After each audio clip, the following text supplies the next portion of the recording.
Okay, good afternoon, everybody. Thanks for attending today's webinar on advanced topics for the coastal modeling system, day 4. First of all, I'd like to check if everybody can hear me okay. Does this sound all right?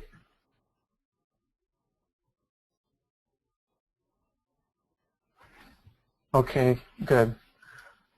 We're going to go ahead and get started. Yesterday we left off talking about multiple size sediment transport and how to set it up and how to set up the CMS to do multiple size sediment transport.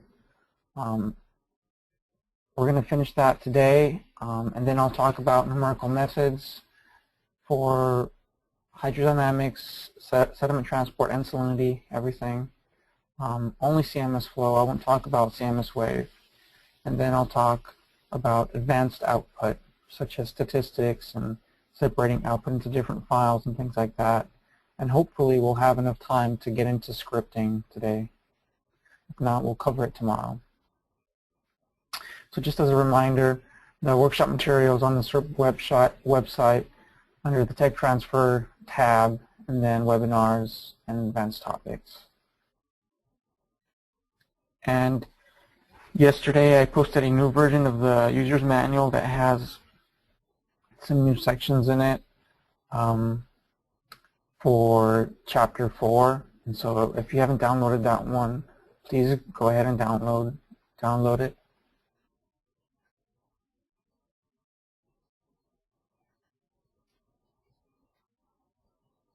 All right. So please feel free to submit your questions at any time. I'll try to pause between sections intermittently to check the questions and answer them. All right. Let me get out of PowerPoint and let's go to the user manual, chapter 4, section multiple size sediment transport, which is on page 168. Okay. The steps for setting, well, first of all, before I start with this, is there any questions on what we covered yesterday? Basically on the theory behind multiple size sediment transport. It's important for everybody to understand what a size class is, how the model deals with the bed composition and the bed layering.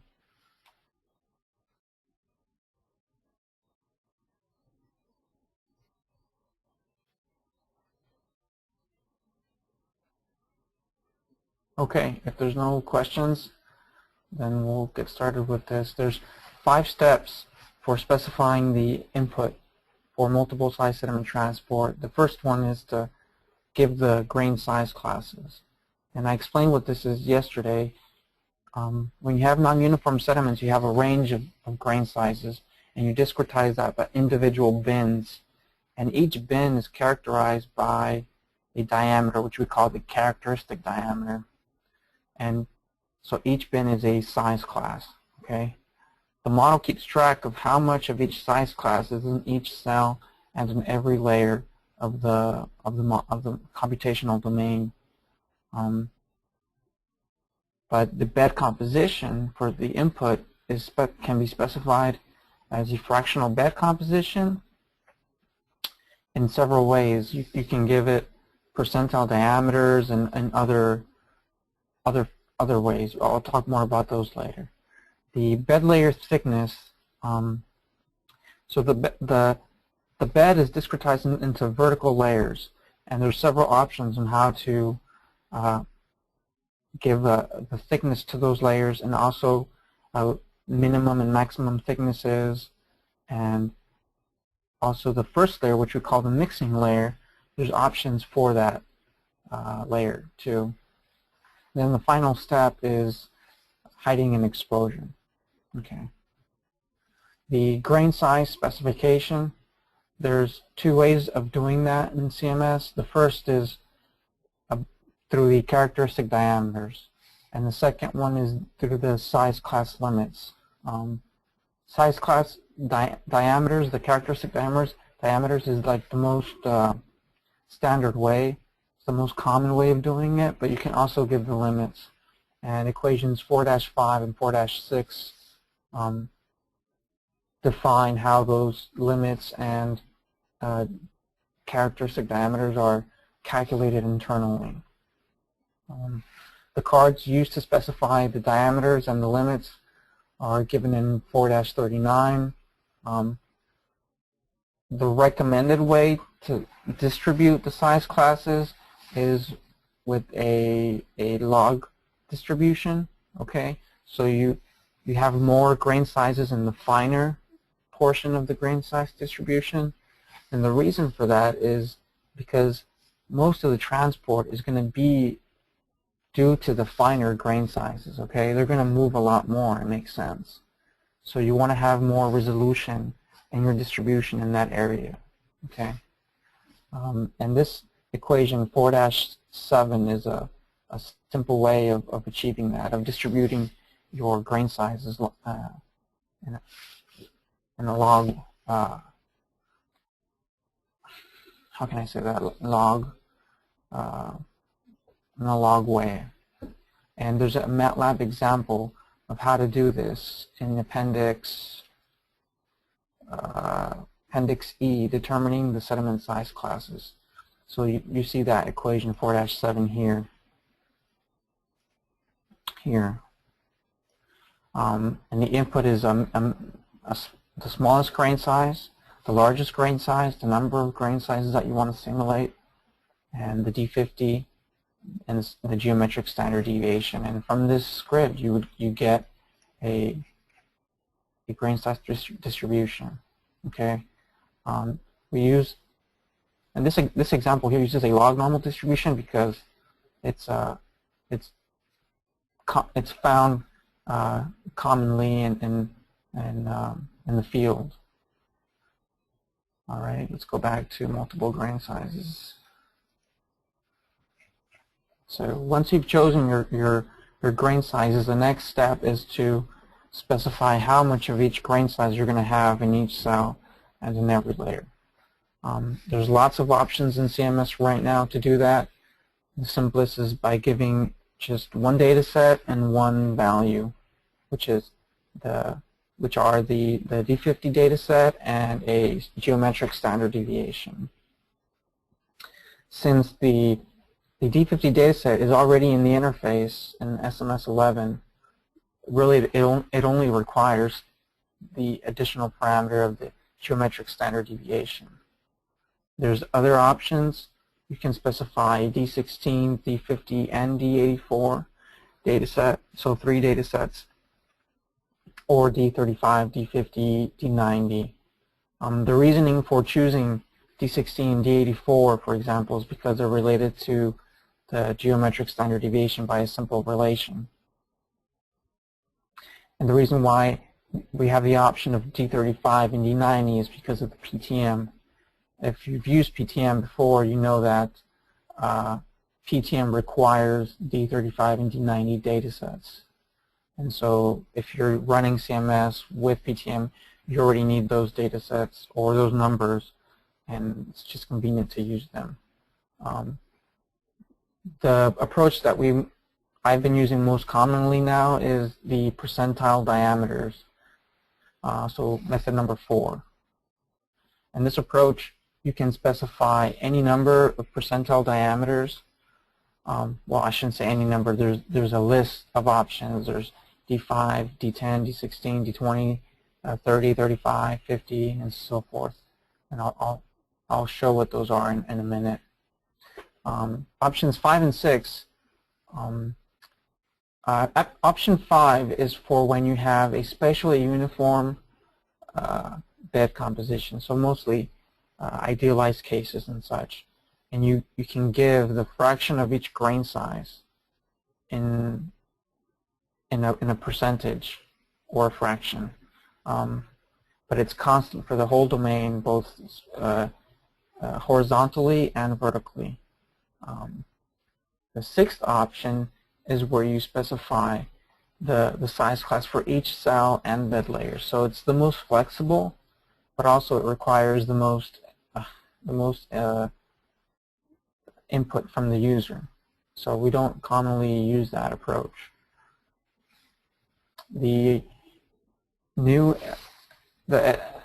interface SMS 11.1 is going to support only, I think, option number 4 and possibly number 6. We want to simplify the interface because we think this is a lot of options. Currently, with options 1 through 4, the bed composition is assumed to be, you give data sets so it's spatially variable, but they're assumed to be constant vertically, uniform vertically. But in the interface 11.1, we're going to allow the user to specify the composition for individual layers. Okay.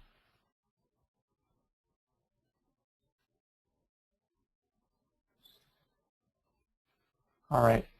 The card that's used to select which input method you're using for the bed composition is simply bed composition input. And you select one of those options, and then the model knows what data sets to read in. And as I mentioned before, the D50 data set and standard deviation is the simplest approach. It only requires one additional parameter in the interface. And this is how the geometric standard deviation is defined. Okay, there is a graphical definition also, which uses the sigma sub capital G, which is sigma sub capital G, and that's defined by equation 4-10. We covered this a little bit yesterday, the sorting classification of sediments, and we said that when sediments are well sorted or very well sorted, you can use a single size sediment transport model instead of the multiple size sediment transport model.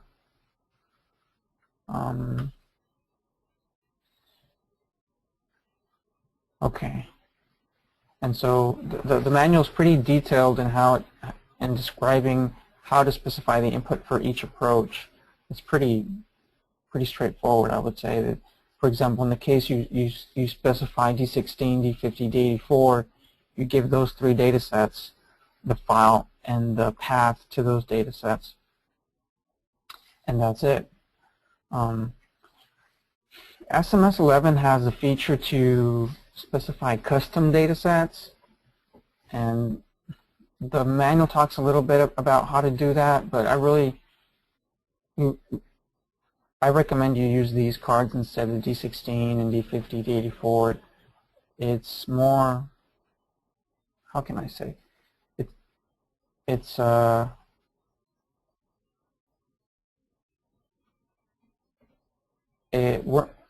the future we're only going to support these 3 data sets. We're not going to support custom data set. That option is going to disappear in future versions of CMS, so we're going to stop supporting this. That's why you should use the other 3, even though now it's supported. So it's kind of being outdated. I mentioned the other option of using, well, the interface here goes through the process of how to generate those data sets, okay? And I can show you in the interface. If you go to the CMS folder, there's a subfolder called Multiple Size Sediment Transport, and we have D50 and sigma. This is the simplest case. So this is a Shark River inlet case, and as I mentioned, you only need the D50 and the sediment standard deviation card. So this one has a value of 1.4. The number has to be larger than 1. And then the other cards that you need for multiple size sediment are the bed composition card and the sediment size class diameters card. and these are related to the bed layering. So it has an initial thickness that's constant of 0.3 each layer, and the mixing layer, the first layer, has a constant thickness of 0.02. So it's pretty simple. There's not that many cards to specify for multiple grain sizes. In the case of D16, D50, D84,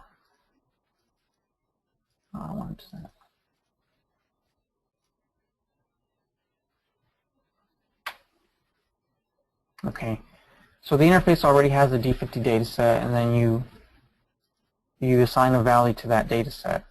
But then you need D16, D84, and the way you create those is the easiest way. There's lots of ways to do it, but the way I like to do it is using the data calculator. Okay, so we can see that the D84 value is 0.26. Okay, so we're going to create a D16 data set that has a value of 0.2. Let's say D16, and then you say compute, and it'll make that data set, and it has a constant value of 0.2 everywhere. If you have scatter sets of grain size distributions, you can interpolate those onto your data set or modify them manually. Once you like the way it looks, you can simply export it like this by right-clicking on it and selecting Export. And then under File Type, you select XMDF file, and make sure you select all time steps. Even though this is a single time step, I know it doesn't make sense, but this is the way we do it. And then you give it a name. I'm going to call it D16 Alternative 2. And then you say Save. If we go back to that folder, we can see that there's a new data set there called D16 Alt 2. Now we need to go to the CM cards file and point the model to that file. So at the bottom, there's an advanced card that says D16 dataset. So all we would need to do is change this file name, basically, and point it to that dataset. If you don't know what the path is to that dataset, you can easily check that by opening the file with HDF view. And our wiki website has a link to that, to where you can download that program. So if you open that, you can see what the path is to it. So the path is datasets, then D16, and that's what's in the card file. See, it's pretty straightforward. Is there any questions on this?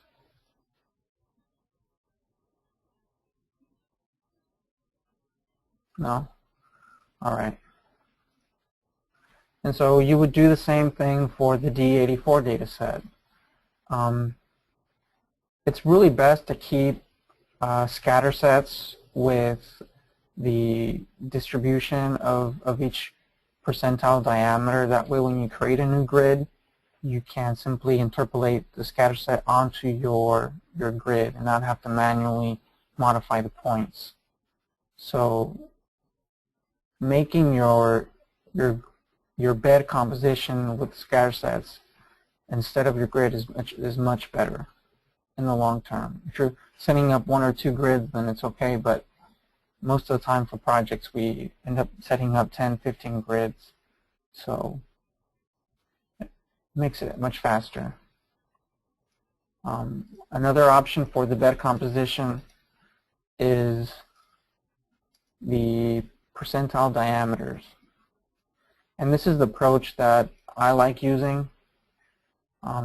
It assumes that the bed composition is constant in depth, but it gives you much more flexibility and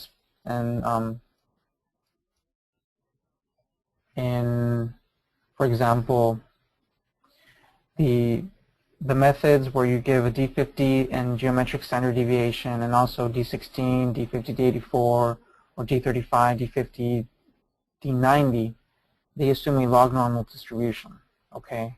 But if you have a place where you have bimodal distributions or distributions that are more complex, then using this method is much better, in which you specify the percentile diameters, and you can give up to 11 data sets, I believe. And let me check the manual on that. This method is described in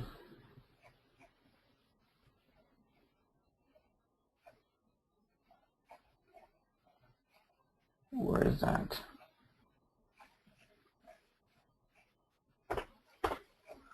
D50, D90, size class fractions. I don't see it there. I think it's missing from this user manual. So I need to add that.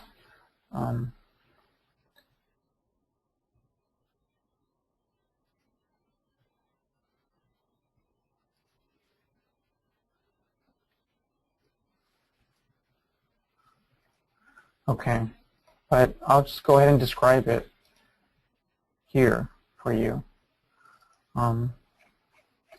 This is how your card file would look. You would give a list of the percentile diameters. The options are 10, 5, 16, 30, 35, 50, 64, 84, 90, 95, and you can give you want at least 3, but more is better, obviously. You can put all the data sets into one file, or you can separate them into multiple files. I like separating them into individual files, and so I'll bring them in. So this is what they look like.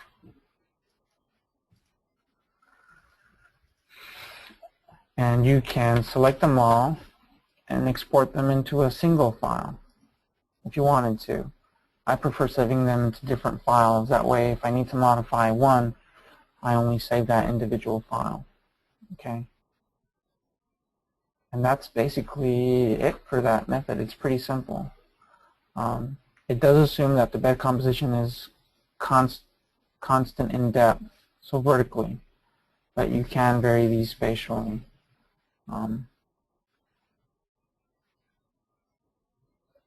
Most of the time, for coastal applications, we don't have information on the vertical distribution of the sediments.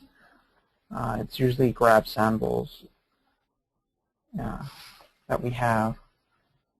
So this is a reasonable assumption for us. Okay, going back to the user's manual, the next step is specifying well, there's one more method, which is the size class fractions. And this is really for idealized cases, and you just specify how much of each grain size you have. So in this case here, in the user manual, there's 3 size classes, and then it says 0.2, so 20% of the first one, 50% of the second one, and 30% of the third one, and that's it. It's really only for idealized cases. The second to last bit of information that you need for the model is the bed layer thickness, and that can either be constant, but remember this is the initial bed layer thickness. It can be constant. You can specify the thickness for each layer, but it's constant spatially, or you can specify a layered data set which has the thickness for each layer and each cell. So it's a 3D data set. And that's a lot of information. Most of the time you won't have that information or want to compare it, but the option is there. And these are the cards that are related to the bed layer thickness. As I mentioned, you have 3 methods for specifying the input: constant thickness, layer thickness for each layer but constant spatially, and then the layer data set where you give the thickness for each layer and each cell.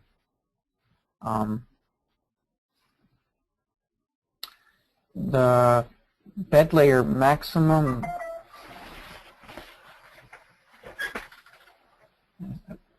think there's a question here. Okay, Camilo has a question. During the computations, is the D50 recalculated or is it assumed constant with time? If you're running multiple size sediment transport, the D50 and all the other percentile diameters do change because the bed composition is changing, and they're updated every time step. If you provide the D50, D84, D16 for input in the model, they do change. Okay, all the percentile diameters are updated at every time step. Okay, in the model you specify, one of the options is to specify the bed layer max number, and this is the maximum number of bed layers. The reason why we call it that is because not all the layers are, this is what's stored in memory, okay, but not all the layers are necessarily used if you have a hard bottom, okay, because if you specify a hard bottom a meter below the surface and you have two layers that are half a meter thick, then there's only two layers. On all the layers, all the other layers are non-existent, okay. So this is the maximum number of layers that you can have. The default is 8, but which is a good number. We typically use between 5 and 15 layers. The bed layer minimum thickness and maximum thicknesses are other user adjustable parameters. The defaults work pretty good, and I wouldn't suggest modifying these too much. They're not. You shouldn't use these as calibration parameters. The minimum thickness can affect the stability. If you have instability problems, you can increase it a little bit and see if it improves the model stability. The reason for this is you can imagine that if you have very thin layers, their composition will change much quicker, and the model will be more sensitive. Okay, the last bit of information that you need to specify for multiple size sediment transport is the mixing layer options. And there's really only one card to do that. The model either calculates it automatically or you can specify constant thickness. The automatic method works pretty well, but sometimes for simplicity I like using a constant thickness. Yeah. And that's what you see in that example I just showed, mixing layer, constant thickness. I like using a constant thickness. Okay. Hiding and exposure.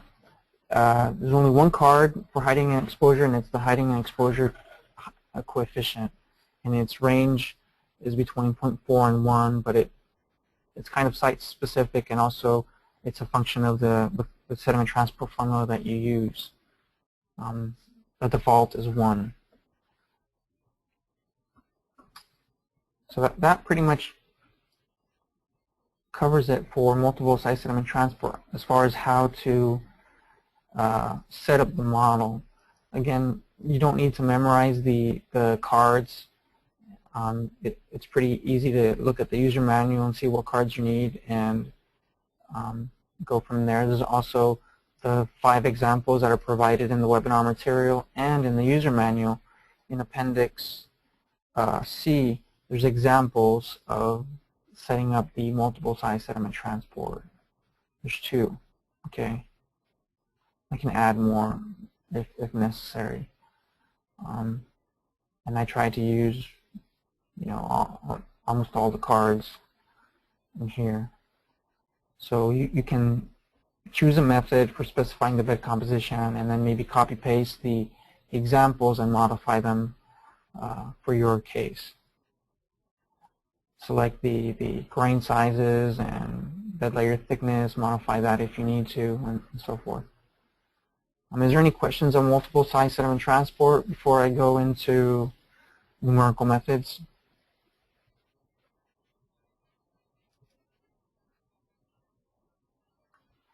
again, the SMS interface 11 right now doesn't support multiple site sediment transport, so a lot of the things you need to do with the advanced cards, which I don't mind using the advanced cards, but in SMS 11.1, the multiple site sediment transport is going to be supported in the interface, and it's also going to have the added feature that it'll be easy to specify bed layers.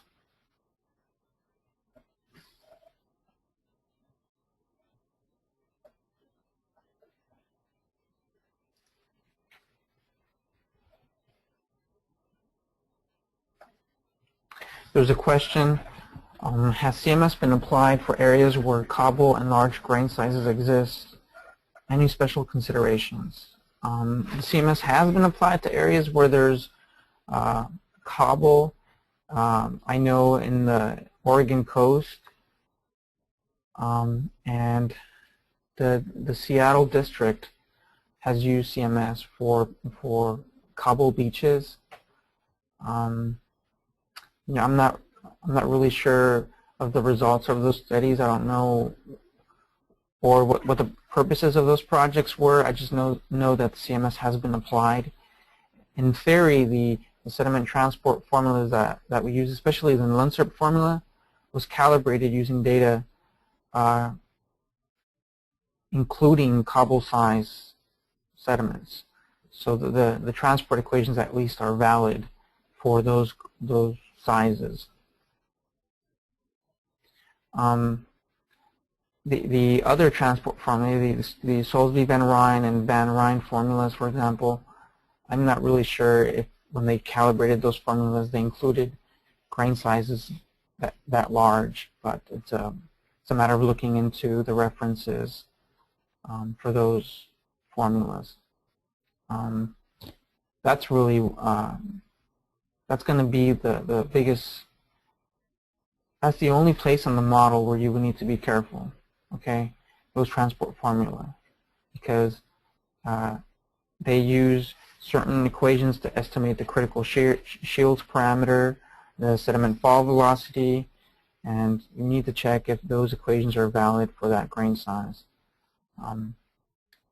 Okay, there's another question by Chris Weber. Has it been used for cohesive sediment beaches? And the answer is no. Right now, the CMS only supports non-cohesive sediments, but we are working on adding cohesive sediments. More specifically, we're adding a derivative of SED-SOL-J. I don't know if people are familiar with that model. It's a mixed cohesive, non-cohesive sediment transport model that's implemented in EFDC, and it's used here in other models like CH3D. We are, excuse me for a minute.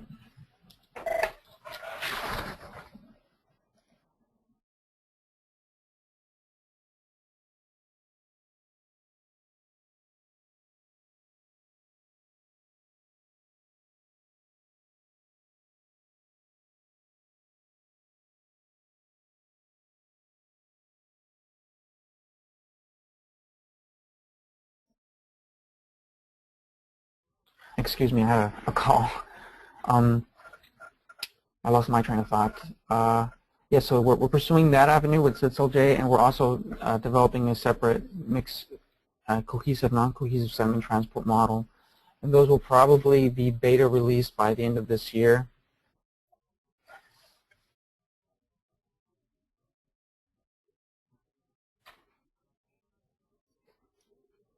Is there any additional questions on sediment transport?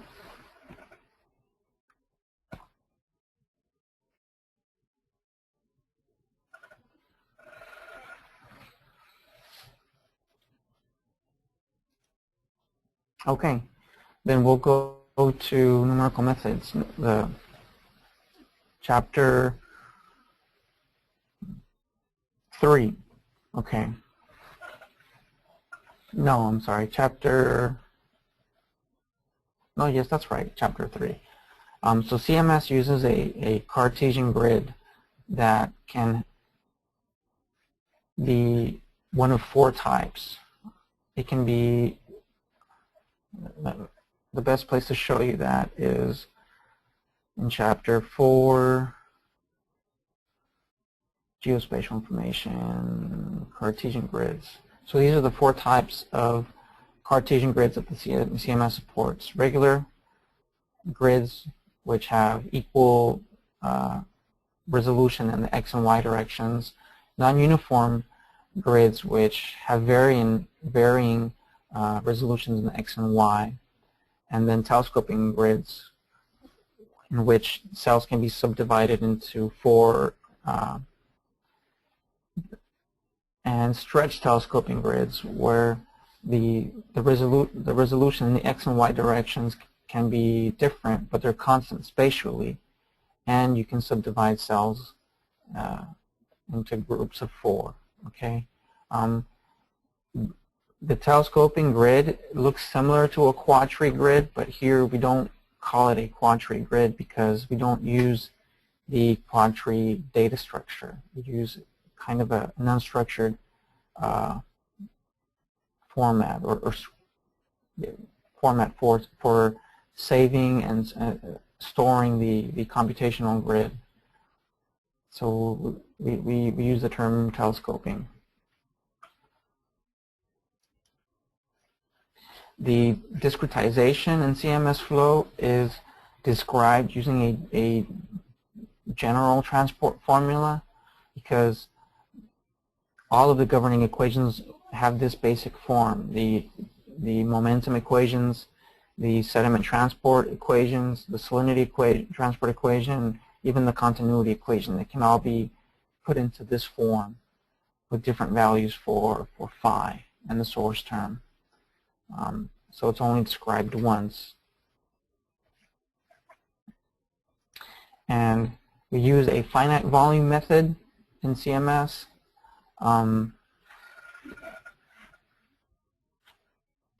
The temporal discretization, it follows, is shown here in equation 3-6, where this parameter is, let me highlight this, is a weighting factor between 0 and 1. When you set it to 0, it becomes a first order backward Euler scheme. When it's equal to 1, it becomes a second order backward scheme. The default is the first order scheme, but you can change that in the advanced cards. This is another case where the default is really to be backward compatible with previous versions of CMS, since the option to change the temporal discretization is not in the interface yet. So we don't want to sneak it in without people not knowing. The second order scheme is more accurate, obviously, and it produces a lot less numerical diffusion. So if you have a case where you're trying to calibrate the model and you like your results but you'd like to improve them a little bit, you can try using the high order temporal scheme and see if that helps. Computationally, it's almost the same as the first order scheme, so it makes sense to add it to the model, to change that. There's a lot of detail in the CMS manual about for example, the self-phase interpolation operator. I won't go into all the details of what the variables are and such. You can read that by yourselves. But I do want to talk about the advection schemes. The default advection scheme in CMS is the exponential scheme, because it's based on the exact solution of a 1D steady advection diffusion equation. So it has very good physical meaning behind it. It has automatic upwinding. It's very stable. The only disadvantage of it is that it's first order, okay, or between first and second order, usually less than second order, okay. There's other options in CMS for advection schemes. There's a hybrid scheme, the HLPA scheme, which stands for Hybrid Linear Parabolic Approximation, and there's other ones too. There's a lot of schemes that are based on the normalized variable diagram, and the advantage of those schemes is that they are bounded, which means that they won't produce extremal values when basically when you calculate advection, you need to interpolate a value at the cell face from the neighboring cells. And schemes that are not bounded can calculate a value that's larger than both of those neighboring cells, and you don't want that. You want your interpolated value to be bounded by the neighboring values. And all of the advection schemes, the high order advection schemes used in CMS are bounded. And if you go to Chapter 4, Numerical Methods, Advection Schemes, you can see a list of all the advection schemes available. The power law scheme is a kind of a curve fit to the exponential scheme. It runs a little bit faster and has similar performance. The gamma scheme is a second order scheme. Cubista is third order, and so are ElfSmart and HOAB. Cubista and ElfSmart are based on the quick scheme, so a parabolic fit. Okay, let's go back to Chapter 3.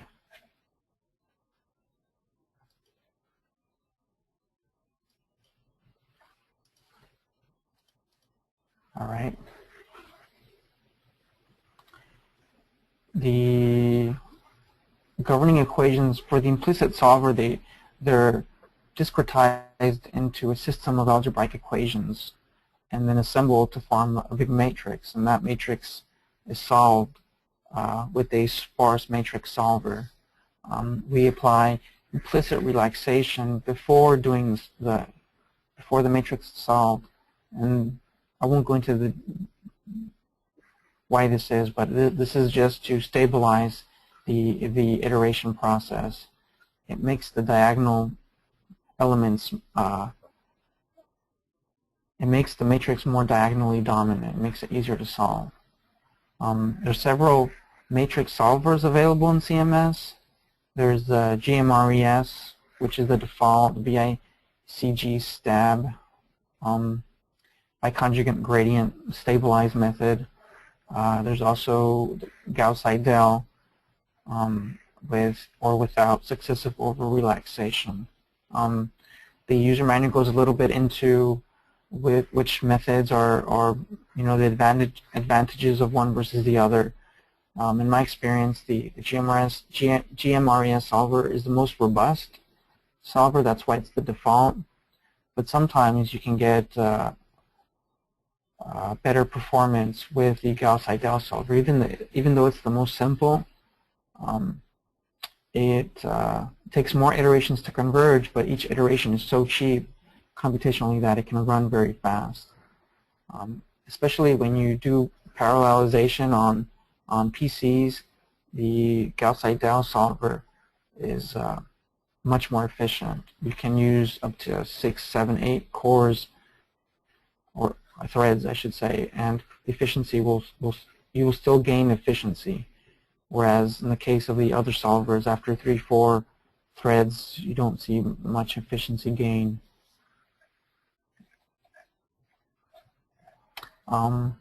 We talked a little bit this week about the ramp period and how that is applied to all the forcing, the model forcing. It's used to avoid shocking the model with the initial conditions. Other models don't do this, but most coastal models do. Some of the river models don't.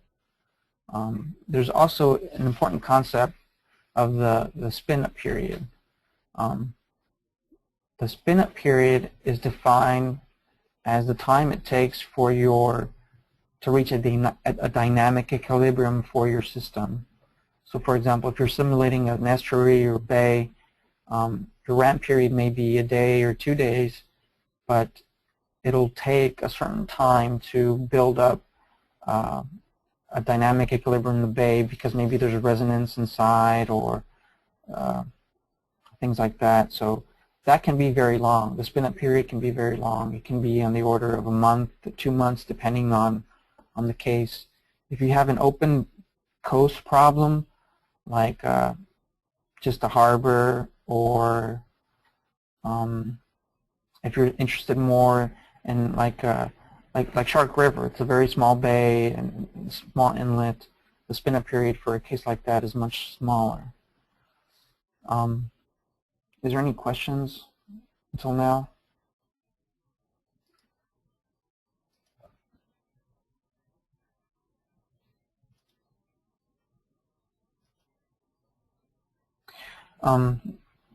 The spin-up period, I see a lot of users start the model and then immediately start comparing to data.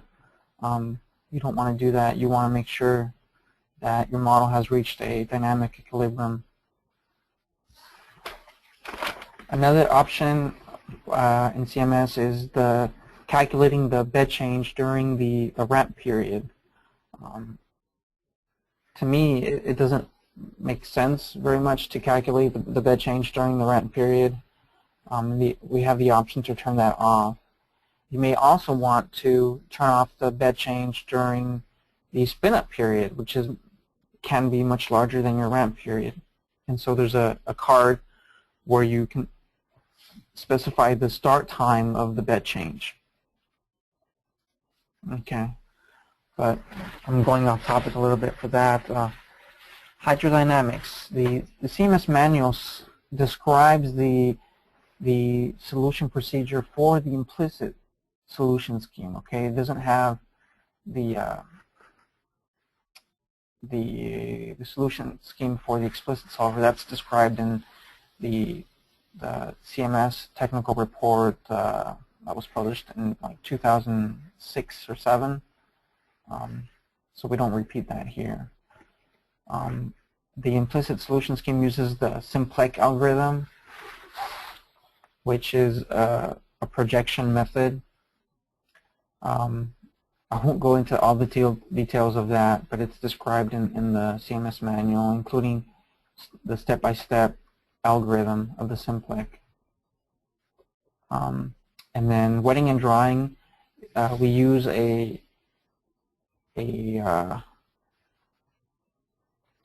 cells are defined as wet or dry depending on the cell center water depth.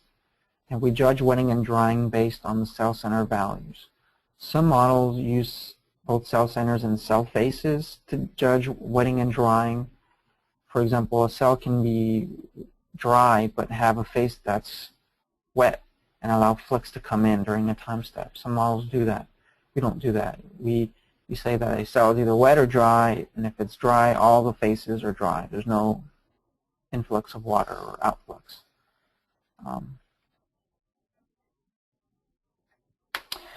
As far as the numerical methods for the sediment transport, the transport equation is discretized like I mentioned before for the general transport equation.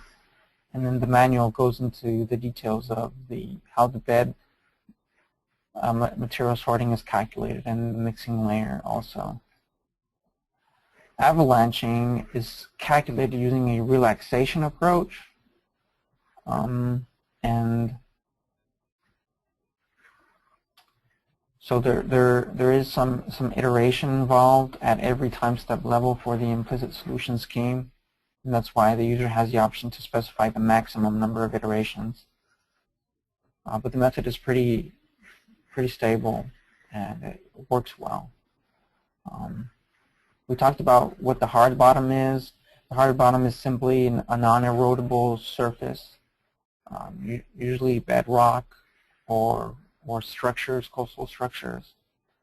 An important aspect of the multiple site sediment transport in CMS that really separates us from other multiple site sediment transports, at least the most common ones, all the ERDIC ones, and even the Dutch ones, is the implicit semi-coupling procedure. And this, what it does is it couples at every time step the transport equations And the bed change and bed sorting equations are all coupled together at the time step level.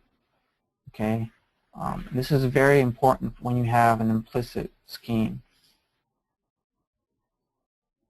And there's a lot of steps involved, and I'm not going to describe them all, but you can read those. It's just important for you to know that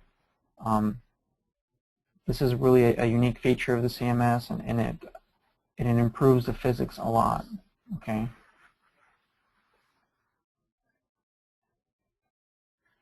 We talked about the surface roller yesterday and the options for the kind of like advection schemes. It's a finite difference model, and it works on the CMS wave grid. Okay, this is important. A coupling procedure between CMS flow. Well, before I go into this, is there any questions on the previous material?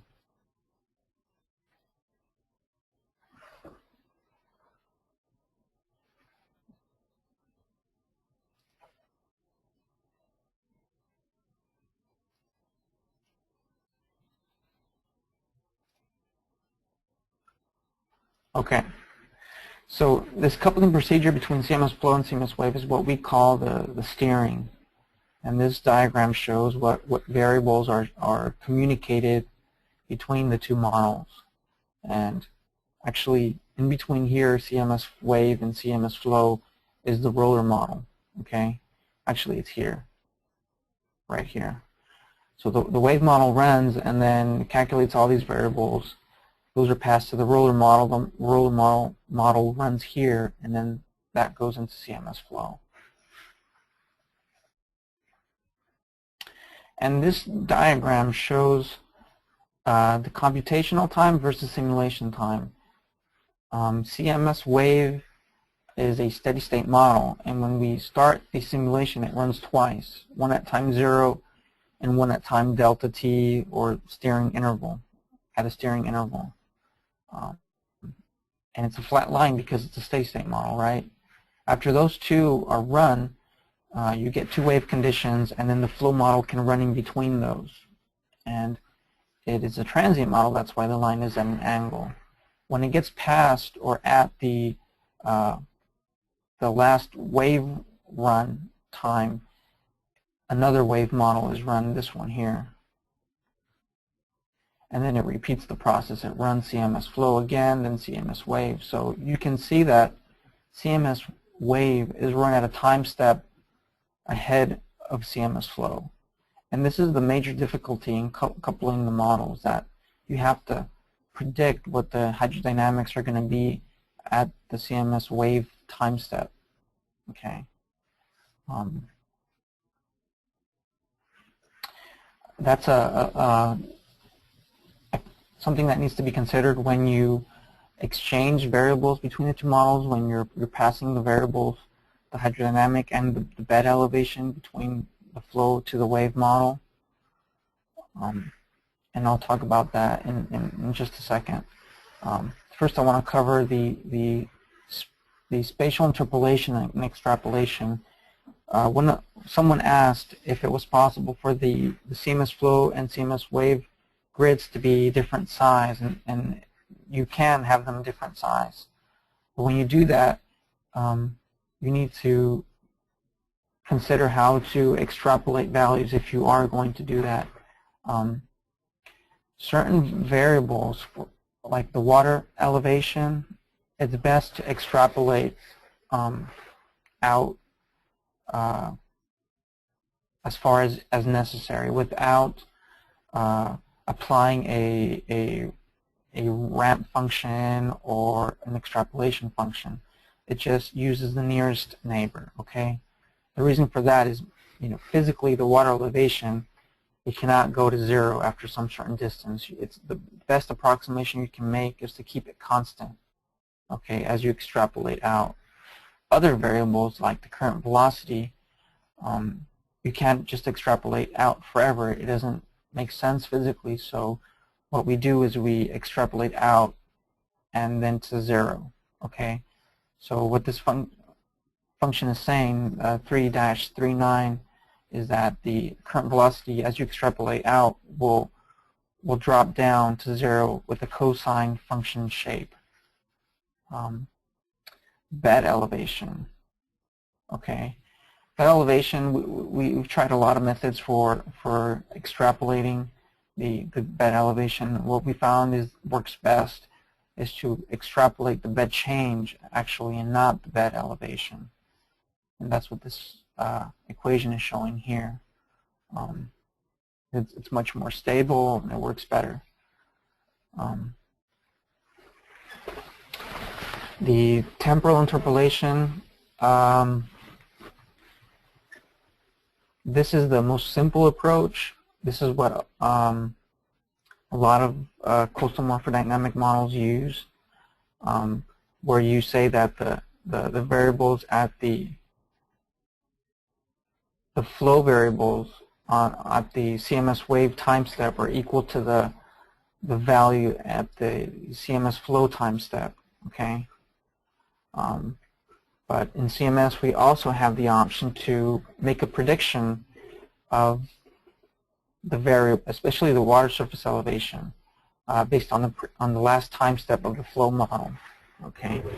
What we do is we decompose the water surface elevation into a mean, so subscript mean, M, and a variation, or V. The mean value represents the tide, so it's relatively constant for your model domain, and the V represents the wave and wind setup and tidal induced water surface elevation variations. And so based on that, it's possible to make a prediction of what that future water level, of what the variation of that future water level is going to be for the CMS wave time step using this equation 3-42. And this equation it works well for cases like Shark River Inlet, where I didn't mention at the next time step, you know what the tide is going to be because that's given by your boundary conditions in the flow model. So that's why it's easy to predict that future water level based on the tide, and the variable part you estimate based on the previous time step. I hope this is clear. I'm not very good at explaining things. Fran Wei has a question. Can you extrapolate contour lines, for example, mean high water or mean low water? Extrapolate contour lines. I'm not really sure what that question was. Can you expand on that question? I'm not really sure what the question is referring to. The other question is, I mean exact from the model results, morphological change or final depth.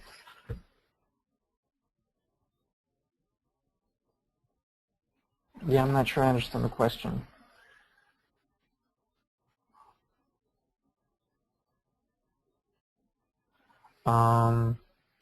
The SMS does not allow you to extract contour lines. But mean high water and mean low water are defined from time series statistics. Okay, so at each computational cell, you could write your own script to calculate those tidal statistics. Okay, so if you output time series of water levels at different locations, you can analyze those, calculate the mean of all the high waters during your simulation, and you can get that number. And if you do it for all the cells on your grid, you can make contours of that in SMS. I think that's the way you would do it if you wanted to do that. We don't have utilities to do it automatically, but that's a great suggestion of a variable that we can add to our statistics. The only statistic kind of related to that is the hydro period. Right now we have the hydro period. It's we give a number between 0 and 1. 1 meaning that the cell is always wet, and 0 it's always dry. And value of 0.5 would mean that the cell is wet 50% of the time. That's the only variable that I can think is remotely related to that. We also output the maximum water level, I guess, for the whole simulation. Or I shouldn't say the whole simulation, the time period which you select to calculate the statistics. I'll cover those later. Does this answer your question, Fran? I see that you've written extracting contour lines from results. I don't know that it's possible to, for example,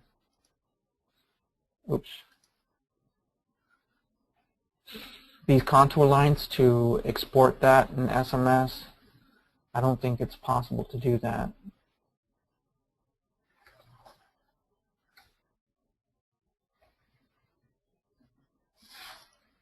Okay, going back to the model coupling. So just to reiterate on this, the main problem in coupling the flow model and the wave model is predicting the hydrodynamics at that future time step for the CMS flow model. You can use the last time step values, but especially the wave height, it is so much dependent on the local water depth and therefore the tide or mean water level that it is much better to use a prediction of that future water level than to use the last time step, especially if you're using large steering intervals. Other morphodynamic models will just use the last time step, and then when they pass the wave information to the flow model, they'll keep the wave variables constant in time, and that's really not a good approach. Our method allows us to use much larger steering intervals because we have that wave condition at the future time step, and then we can interpolate in between. We use linear interpolation for that. And our wave conditions in the flow model are much more realistic. Okay. Also, when you use the step case profile for the wave variables, that can cause instability problems in the model. Because you can imagine your wave orbital velocity is one number, and then all of a sudden it jumps by a magnitude of 2. Okay, and that can cause instability problems or bad morphology change. I see that there's some questions.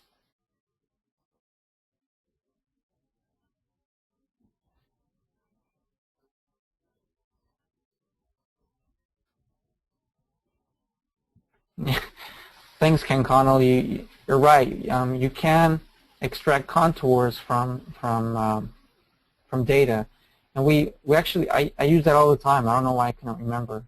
The place where we use that is for creating arcs from bathymetry contours for specifying the polygons used for generating the telescoping grid. I do that all the time. I don't know why I didn't remember that. But yeah, you can. You go to data. If you have a scatter set, I don't have one. But you can make contours from that. It'll create a map coverage from the contours, but then you can convert the map coverage to a scatter set if you want to export that as an ASCII file. I hope that answers your question. Thanks, Ken. I'm glad you're on the line.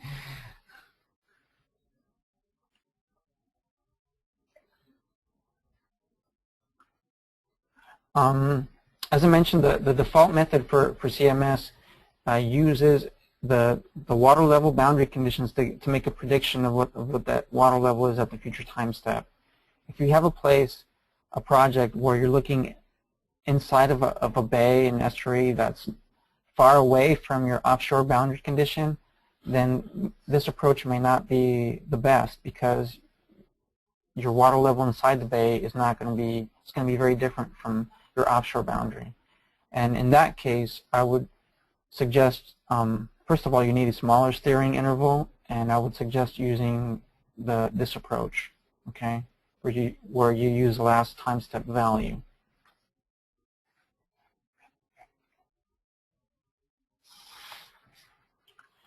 Is there any questions on the steering interval?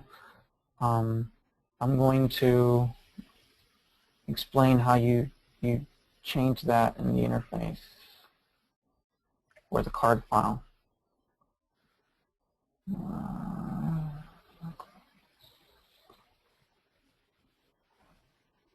Oh, actually, let me go back a little bit. I didn't explain the cards for the numerical methods. For hydrodynamics, you have the time step, hydro time step.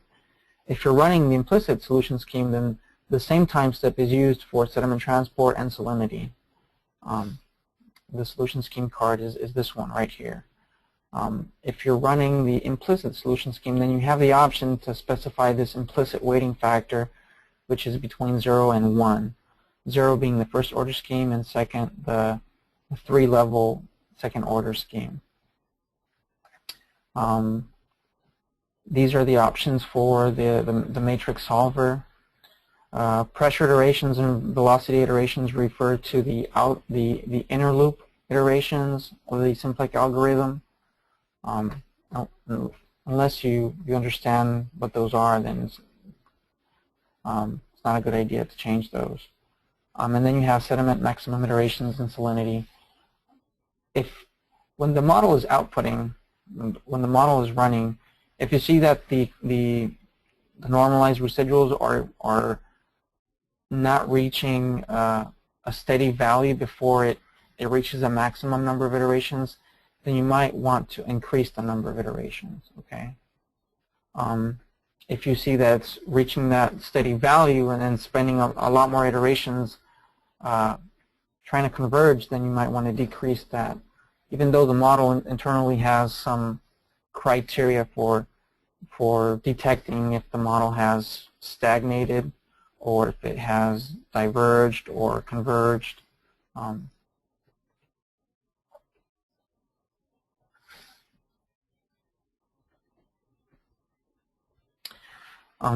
Allison Sleeth is asking if I'm going to describe the hydro period more this week. I can talk about it right now. I was going to talk more about it when I talk about the global for the section on output, advanced output, and the statistics. But hydro period is just the amount of time that a cell is wet. And you're right, Allison. People use it for wetland studies because they want the plants to be submerged a certain amount of time. If the plants are dry all the time, then they'll die. And people use, I've seen in the literature, values that are between 0 and 24, so for 24 hours. But the number we give is between 0 and 1. If you want to convert that, it's pretty simple. And to turn it on is just one card. You specify what time you want your statistics to start and what time you want them to end. Normally, your starting time is at the end of the ramp period or spin-up period, and then your end time is at the end of your simulation. Wetting and drying is an important model parameter. If you're saying the default value for wetting and drying is 0.05, if you see that the model is unstable, you can increase this, and it'll improve your stability. Numbers between 5 centimeters and 20 centimeters are reasonable. The implicit model also has 2 additional options. One is water ponding, and the other one is one-cell wide channels. These are intended to improve model stability for the implicit solution scheme. By default, we don't allow water ponding. Water ponding is, let's say you have a wetland and a small body of water becomes disconnected from the main body of water, meaning your open ocean. The default in the implicit code is to remove that small pond of water. It just disappears. You can turn that on the water ponding and allow water to pond. The other option is one-cell wide channels. This is both for stability and to safeguard people from using bad grids. We see some users specifying channels that are just one cell wide, and really you need more than that. And so this places a restriction that a channel has to be at least 3 cells wide. Otherwise, it will not flood. You won't get any flow through there. Parallelization in CMS is done with OpenMP, and there's a card to specify the number of threads that you use. To check how many threads your computer has, you can open the taskbar. If you go to the Performance tab, the number of little windows that you see here is the number of threads that you have. This computer is my laptop, and it has only 4 threads, but we have workstations with 16 threads. And when you start the model, you should see that it is actually using those number of threads. So if you specify 2, then 2 of these little windows, the line would be higher, like 80–90%. You'd see those cores working.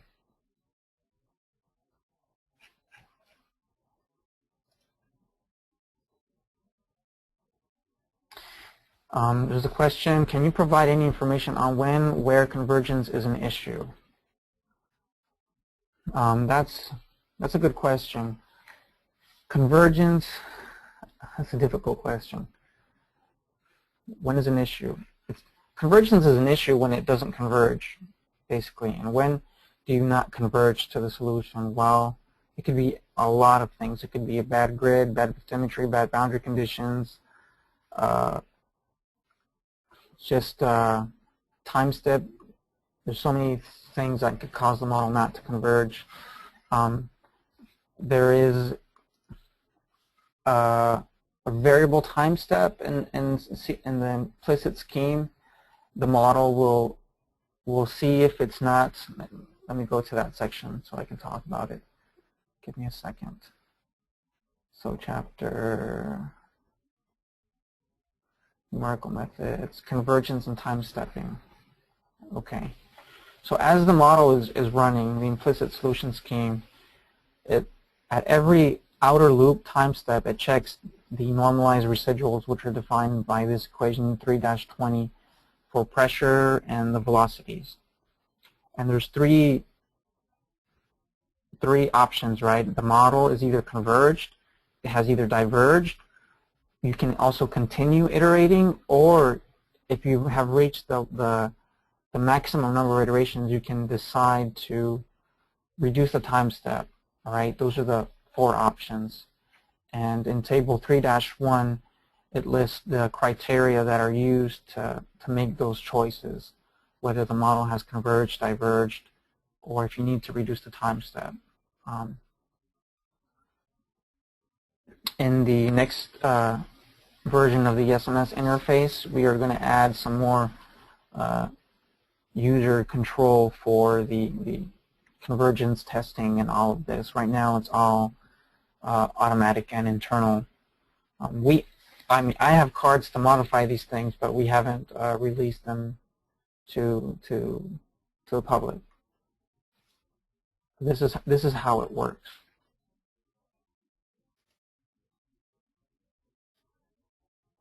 I hope that answers your question.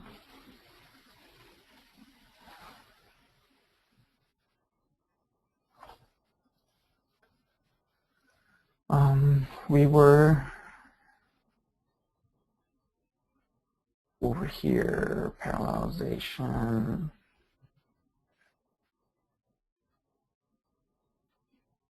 Okay, if you see that parallelization, if you see that the model, even though you specified a certain number of threads, it's not using them, it may be because you don't have the OpenMP DLL in the same directory as your executable, or at least in the path, in the search path.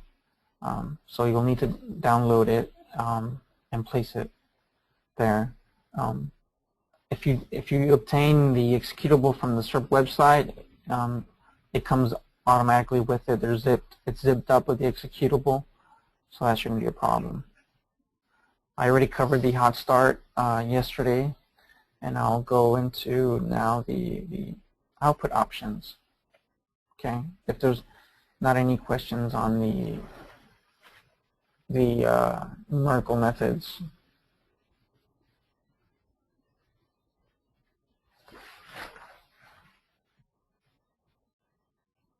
No? Okay. So the interface for the output looks like this. You have a list of output groups on the right-hand side, or data sets, they're called in the interface. And you make lists of output times. You give a start time, increment, and then end time. Mitch covered this last week. What I want to mention is that there's additional variable groups besides the ones that are listed here. Specifically, the wind is available and it's not given here. It is also possible to separate. The default is for all the variables to written out to the same file, which has the name underscore sol.h5, but you can separate them into multiple files. And that's really useful for when you have long simulations and your solution file gets really big. You can separate the groups into different files. Table 4-59 describes all the variables that are in each variable group. Some groups only have one variable. For example, water surface elevation only has water elevation. Eddy viscosity only has eddy viscosity, but transport has that has concentrations and sediment transport, vectors, and salinity. Morphology has both depth and morphology change. And waves has wave height, wave vectors, direction, period. In previous versions of CMS, versions 3.75, we were using these cards, the time series cards, where the output times were just, listed 0, 1, 2, 3, 4, 5. But if you had a long simulation, these would become very long. So that's why we switched to what we call list, where you specify the number of lists first, and then start time, end time, increment, start time, end time, increment. And it's much more compact and easy to specify. And so for each variable, you can make up to 4 lists, output lists, and for each variable group, you specify which list you want to output at. Okay, so in the card file, it looks like this. This is one example. I made 3 lists, each one with only one, I don't know what you call it, one start time, end time, and increment. But I could have put 2 and then added another one here, 2, 3, and 0.5. Okay. But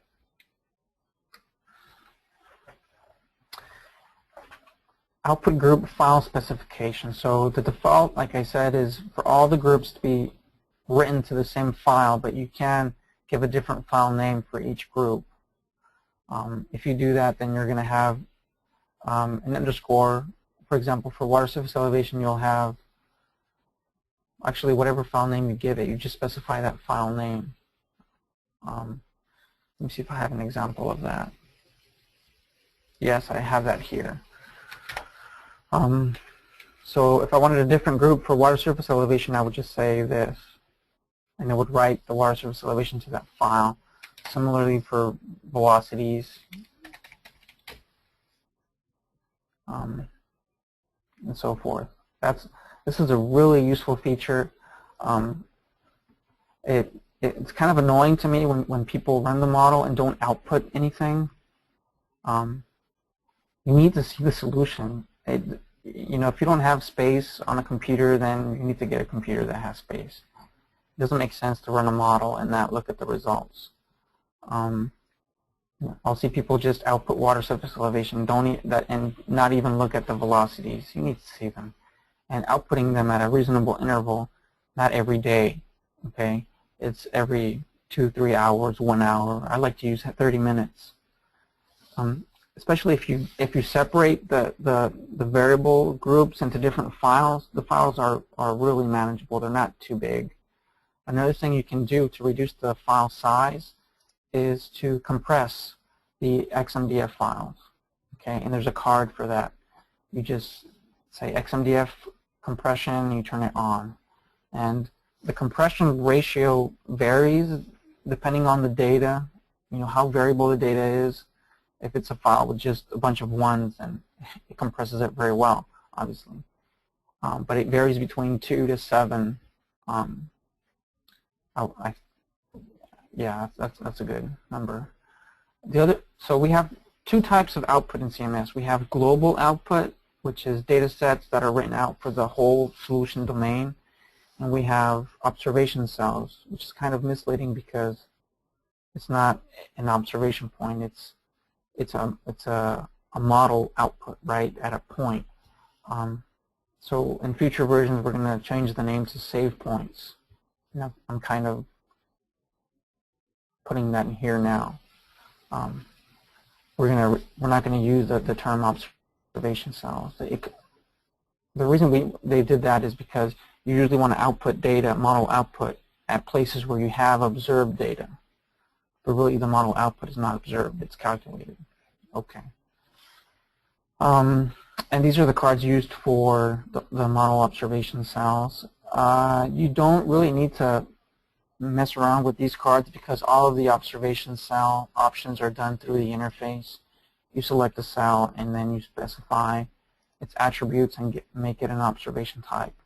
And as Mitch mentioned last week, it's misleading also that observation cells are also active ocean cells.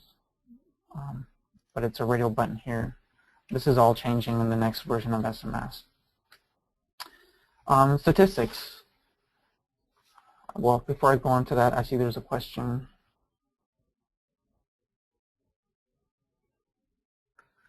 Allison is asking, are the result files typically megabytes in size or gigabytes? Files can be, it depends on the length of your simulation, obviously, and the size of your grid. But for the typical applications that we do, they're 10 gigabytes, 20 gigabytes. If you separate the files, the variable groups, then you end up with 5 gigabyte files, and that's really manageable. A 5 gigabyte file is fine. It's not too big to work with at all. Going now to the simulation statistics. This is a kind of recent feature that we've added since version 4. It's going to be added to the interface in SMS 11.1. And the user input is just simply the start time, end time, and interval. And the interval is actually optional. You don't have to specify that. The default interval is the time step, the initial time step of the model, because like I mentioned earlier, the model has a variable time step. If it detects that it's not converging or that it needs a smaller time step in order to get good convergence, it'll do that automatically. These are the cards for the statistics. You can specify global statistics, and it'll calculate statistics for everything, flow, sediment, salinity, and use the same times, start time and end times for everything. Or you can do it separately for flow, sediment, and salinity. The statistical values for hydrodynamics are listed in table 4-64, and they are the maximum current velocity vectors, magnitude, maximum water level, residual current velocities, which are basically an average current velocity, the vectors and the magnitude, hydro period, which I already talked about, the maximum water level gradients, the current maximum gradients, and then the normalized residuals for the x and y velocities, and also the pressure. Note that the pressure is given in meters squared per second squared. So this is basically the water level times gravity. That's what you get. It's assuming a density of 1. For sediment, you have the maximum total load sediment transport rate. You have the vectors and the magnitude for that, the net sediment transport rates, the gross sediment transport rates, and also the bed slope, or the maximum bed slope. For salinity, it's just the average salinity.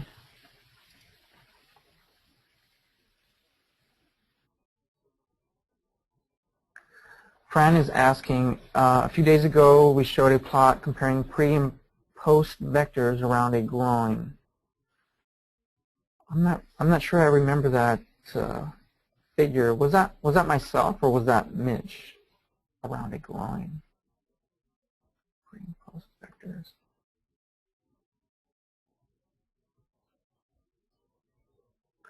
I don't remember that.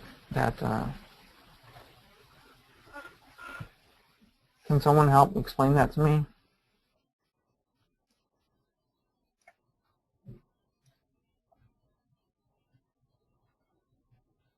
Okay. Yeah, if you can find that and show it to me later, I'll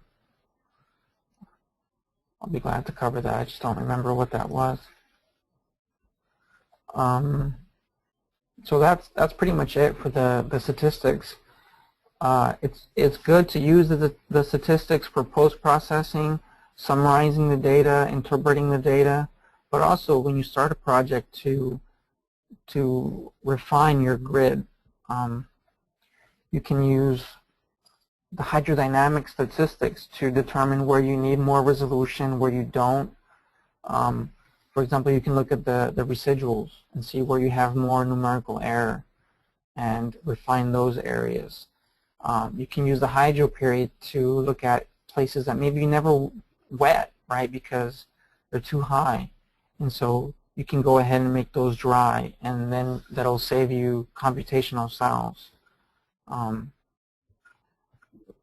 You can look at your maximum current velocities or the gradients of your current velocities, and then refine in those areas where you think you need to improve that.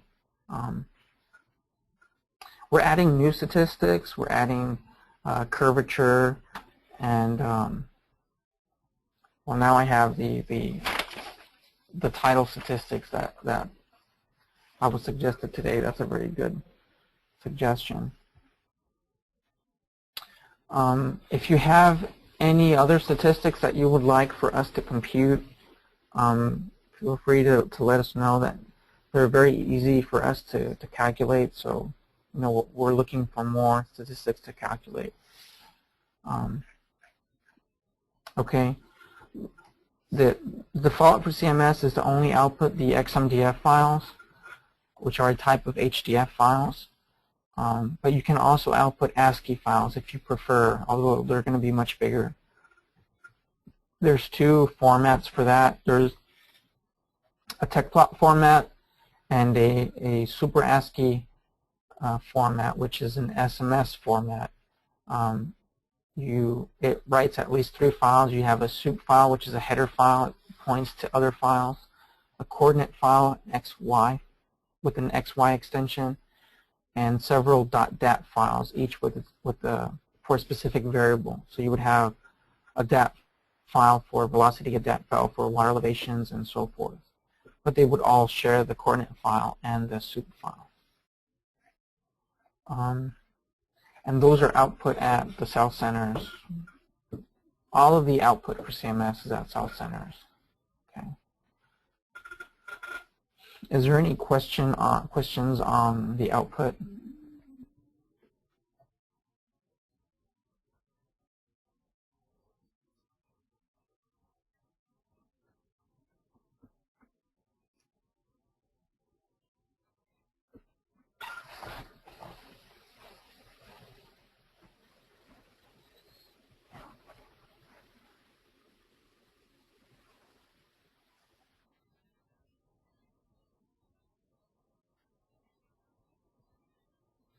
If there's no more questions, then I think I'd like to stop for today and continue tomorrow. It's already 2:30, so we've gone past the time that I was hoping to spend.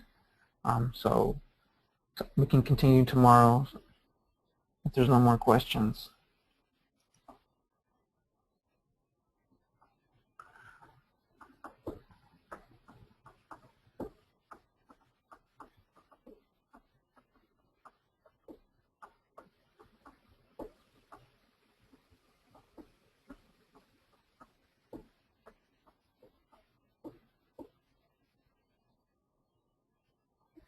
Allison Sleeth is asking that USACE users can get a free powerful text editor. The one I was talking about is TextPad. We have a site license for TextPad. I don't know if you saw, but when I was working with TextPad, it asked me for I have a temporary, or no, it's not a demo version of TextPad on my computer because I installed it before they had a site license, but there is a site license for TextPad. It's free to all Army Corps users. Some people in our group like Ultra Edit, like Mitch, she likes Ultra Edit. I like TextPad.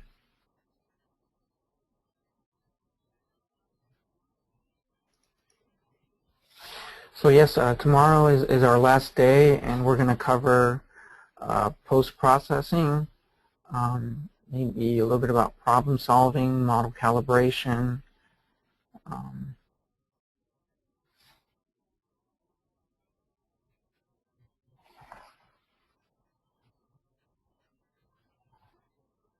Is there any more questions?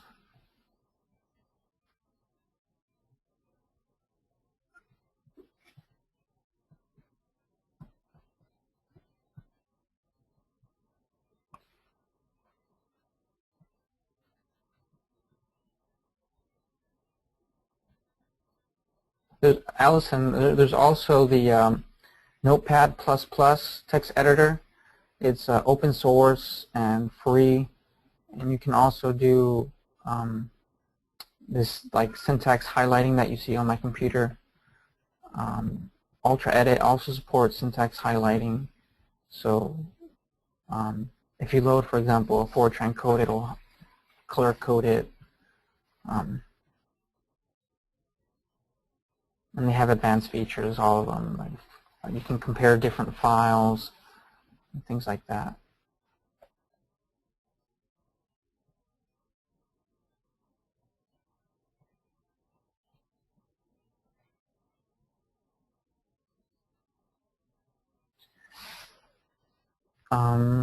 Yeah, if you're using an ASIC computer, the question is, can you install Notepad++ if you don't have administrative privileges? And I don't think you can.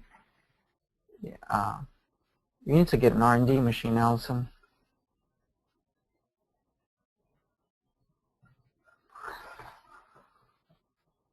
But you can always use TextPad, I guess.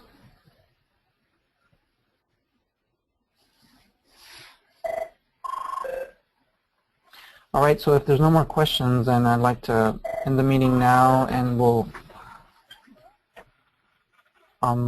reconvene tomorrow at 1. Thank you very much, everybody.